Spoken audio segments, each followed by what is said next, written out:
What's up, everyone? Back for another beer review, and today is day 19 of all Imperial Beer Theme Month here on the channel.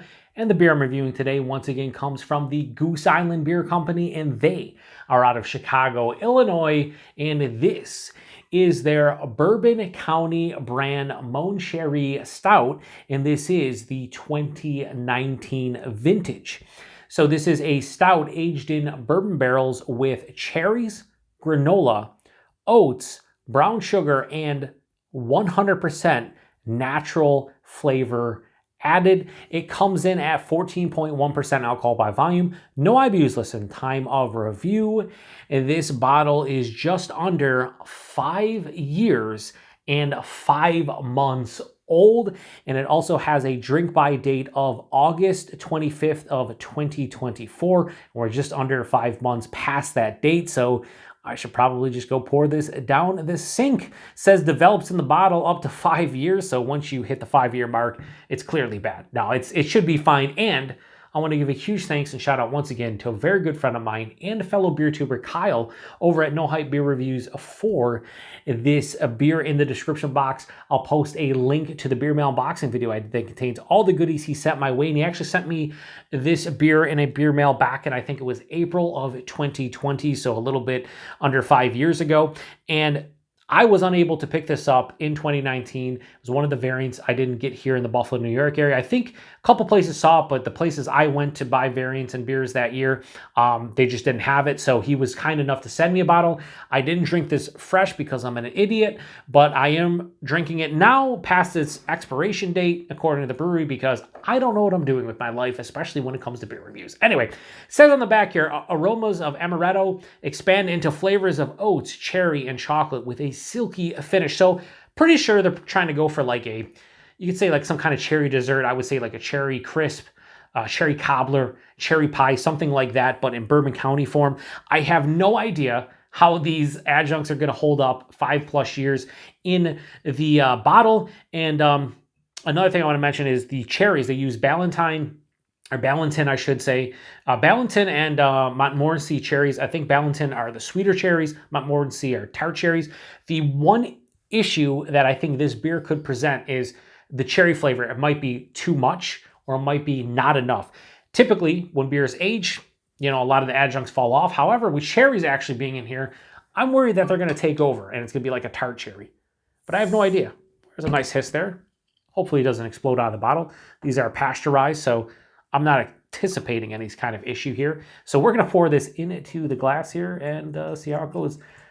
Man, you know what? Maybe it's just my memory's terrible, or maybe Bourbon County beers have always been like this. But pouring in a lot of these older ones, like the Midnight Orange and this and whatnot, they don't look as viscous as I remember them being, like as far as the pour goes. So I don't know. This poured out like, I'm more of a dark brown than a pitch black. Hold it up to light. Yeah, this is like cola, root beer, Dr. Pepper.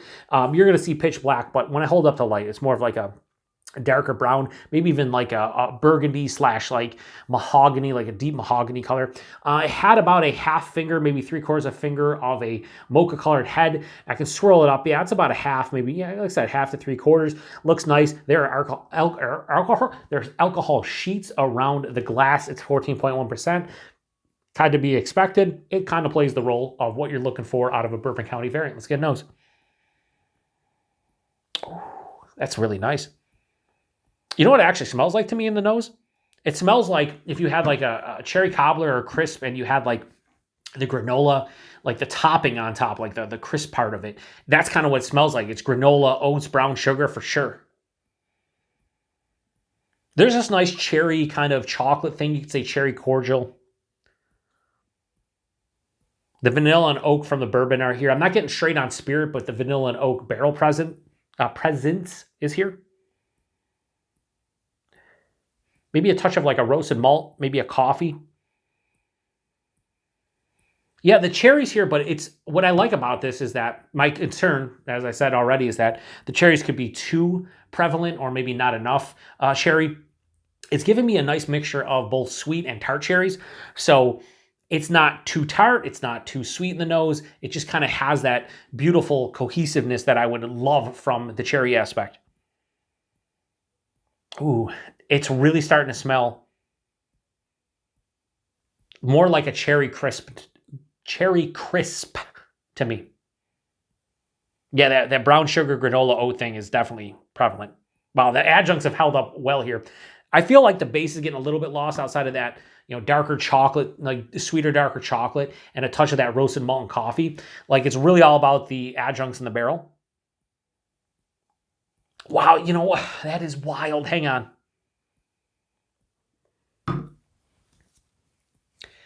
When I just went back for that aroma right there, that pull on the aroma, it smells like if you've ever like opened a bag or had like fresh granola and you like smelled it. That's exactly what it smells like. Granola for days. I did not anticipate that in the least. Yeah, 100% granola and a little bit of brown sugar. This smells awesome. It doesn't smell exactly like I said, a cherry crisp. It's like the topping of a cherry crisp for the most part. Yeah, you're getting cherries and whatnot, but it's just like granola, brown sugar, oats, 100%. Man, I want to get into it. Cheers, everybody. Thanks again, Kyle.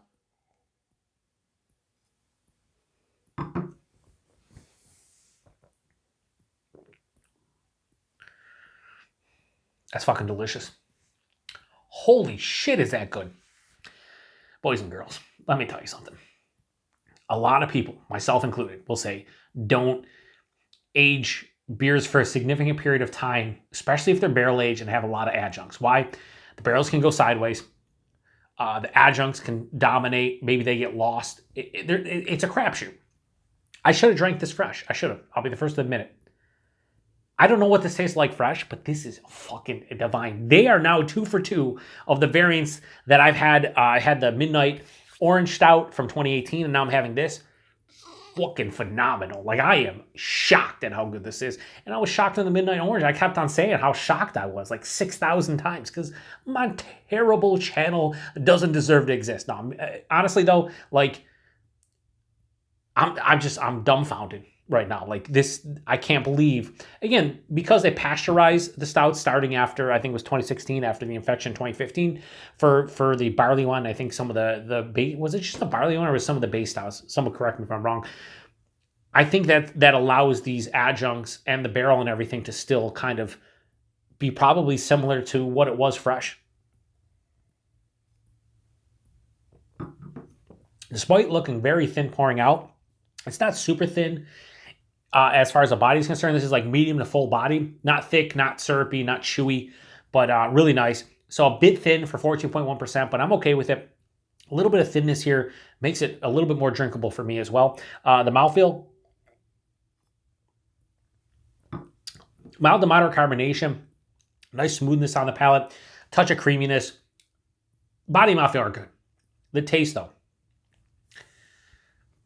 As much as I like that, or I should say I loved that Midnight Orange Stout, because for me, that Midnight Orange Stout was giving me like Terry's Chocolate Orange, the Terry's Chocolate Orange Ball vibe, but like if you dipped it or you infused it with bourbon, and that sounds delicious. This is giving me like, honestly, a cherry crisp, a cherry cobbler, cherry pie, but if you somehow like drizzled like some kind of like rich, decadent, non-Hershey syrup kind of chocolate over top of it, and then you threw a little bit of like a bourbon drizzle as well. Like, it's wild. All right, let's go another sip and then we'll start breaking down the taste.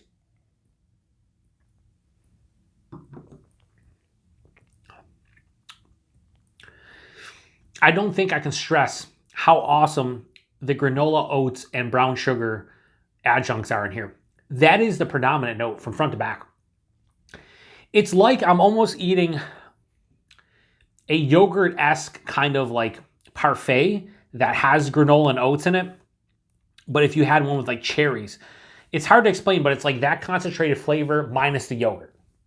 Terrible description, I know. We'll just say cherry crisp, but it's kind of what's happening here. Forefront. Sweet dark chocolate, a little bit of roasted malt, a touch of a mild coffee roast. But then right after that, the cherry hits, and it's a beautiful blend of, again, sweet and dark, tart cherries. It's not too tart, it's not too sweet. So I can see how they use the Balenton and then the Montmorency. Like, it works great. in conjunction with one another. As it continues through, though, that granola, brown sugar, oat kind of vibe just peeks his head out again. Is like, hey, I'm here. I know you're getting dark chocolate. I know you're getting coffee and roasted malts and the cherries and whatnot, but we're here. And that carries on to the back, and then I get vanilla and oak. And vanilla and oak, but not bourbon, vanilla oak. So the barrel, not the spirit. It's straight on vanilla oak, finishes with a semi to full-on kind of oak tannin dryness, mild bitterness, but the dryness is very pronounced. While this is, again, rich, decadent, sweet, it's not cloying. And on top of that, it has this beautiful balance to it where I just want to drink this. Like, I don't want to review it anymore. I just want to drink it. 14.1%. No real alcohol stringency on the palate. Can I tell it's a bigger beer? Yes. Is it astringent? No. Is there a huge warming in my chest going down in the stomach? You can say without question, yes. But if I'm drinking a 14.1% bourbon barrel aged Imperial Stout with all these adjuncts, I'm expecting some kind of booziness somewhere. Palate, chest, stomach, whatever. And it's here. It doesn't hide the alcohol extremely well, but it's also not overbearing. I'm going to do one more sip, and then I think I'm going to lock in a rating. I am so happy that not only did the Midnight Orange Stout hold up, but this one held up. Mostly because I should have drank these fresh, and I think fresh, I'm getting a similar experience. But I think maybe with the age, it's kind of mellowed out where the alcohol is maybe not as prevalent. Maybe it's a little bit more cohesive and blended together, working in a perfect harmony. I am still shocked that, though, the granola, oats, and brown sugar come to the forefront. Like, it definitely smells, tastes like, again, the top of a cherry crisp, what you would get in like a parfait, like a yogurt parfait. It's that intense with the granola, specifically the granola and oats.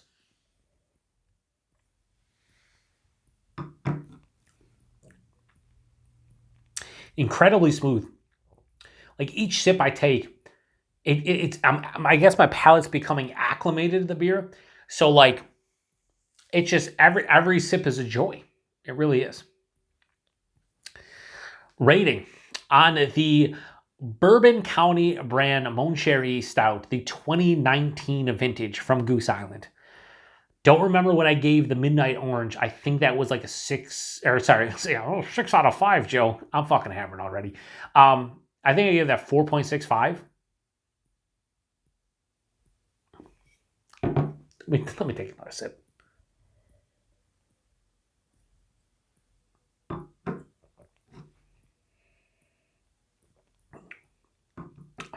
Wow, what just happened there? What is happening in this review? Tell me, please. What, like, you're watching and you're like, I don't know what's happening. Joe, what's happening? I don't know what's happening. But I just took a sip of this and now I'm getting cherry vanilla. Like a distinct cherry vanilla. If you've heard of cherry vanilla anything, it's cherry vanilla.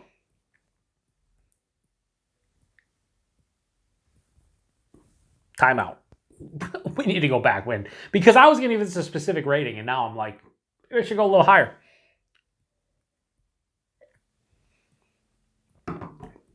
Dude, this is fucking great. I can't give it a 5 out of 5.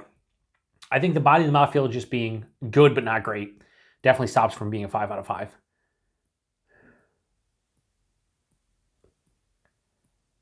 All right, fuck it.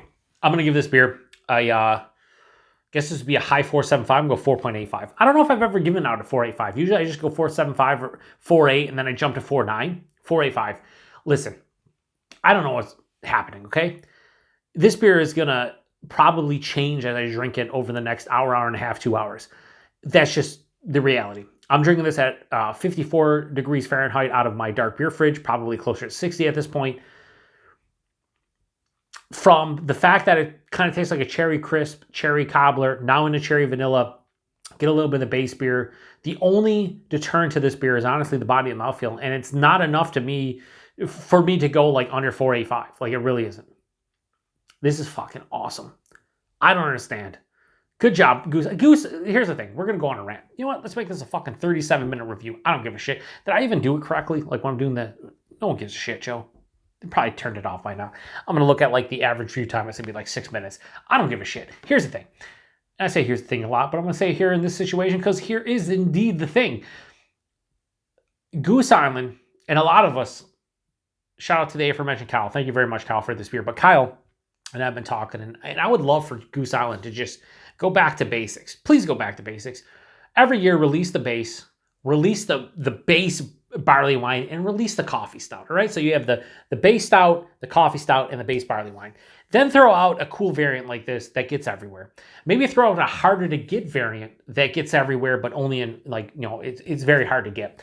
Then locally in Chicago, throw out the prop, maybe throw out the rare, whatever the case may be. But go back to basics, because a lot of the variants over the past couple years have been shit in comparison to something like this. They've been shit. And I don't say that lightly, right? I never tear down a brewery. I never say anything bad about a brewery, but at the end of the day, some of the variants over the past couple of years have been very underwhelming, and you're wondering why you're spending $25 for a variant of a backyard stout or a Bananas Foster. And I haven't had those beers. I've not had those beers. I'll review them at some point, probably this year. But even this year's variants that were very underwhelming. Vanilla Rye, really good, just not amazing. The Macaroon, really good, just not amazing. Paying $25 a four-pack, a bottle. I'm hammered. Whatever. I drank a lot. I don't know what's going on anymore.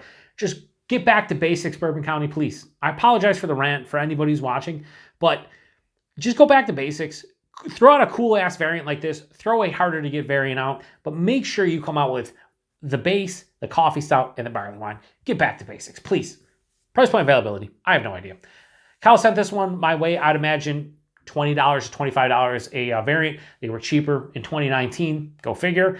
But yeah, so $20, $25 all day, every fucking day long. Sons.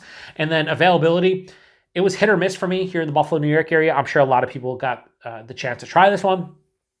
If you have a bottle of this or multiple bottles of this in your cellar, in your fridge, whatever, crack one open, drink it along with my review. I would love to hear from you. I would love to hear what you think about this one. The last time I saw anybody review this on YouTube or post on Untapped was Kyle back like a couple years ago, maybe like a year and a half, 2 years ago, and he really enjoyed it. So I don't remember specifics because I watched that, a year and a half, 2 years ago, but I remember him enjoying it. I don't remember what he thought about it fresh. I don't remember I always go back to Kyle because not only is Kyle a friend of mine, but I think he's like the Bourbon County guy when it comes to YouTube reviews. He reviews all of them every single year. Then he'll dive into his cellar and review them. And he knows what the hell he's talking about because he drinks a lot of these. He has his finger on the pulse as far as the Bourbon County beers go. So yeah, I apologize for the longer review, but a beer like this, I gave it 4.85, as close to as 5 as you can almost get. And it's almost a 5.5-year-old beer. One more sip, and then I'm going to shut this one down because I don't know what the fuck I'm doing anymore. Here's the fun part. If you watched to the end, just put down Cherry Crisp FTW. Cherry Crisp for the win. And then I'll know you watched to the end. I anticipate 1 to 2 comments. If I get more than that, I'll be surprised. But this is, and I don't know how long this is, probably closer to 25 minutes. But if you have watched to the end, I appreciate you more than you know. And I also feel kind of bad for you because what are you doing watching my reviews to the end? Nobody does that. That's stupid. I love you guys. Anyway, ASMR. Anyway, we're going to shut this one down. I'm going to review more Bourbon County this year. Probably on Sundays, as I typically do. I got a lot in the cellar going back all the way to like 2013, 2014. So we'll see. If I get Viewer's Choice Cellar Sunday off the ground, we'll definitely be reviewing some Bourbon County, no doubt. So once again, an absolutely huge thanks to Kyle. Thanks to everybody stopping by for another beer review here on the Beer Patrol. Pretty well balanced. Even though it's rich and decadent, it's not cloying. Big booziness in the chest. Not overly hot, as the kids would say. This is fantastic. 4.85 out of 5. To the next one. Cheers.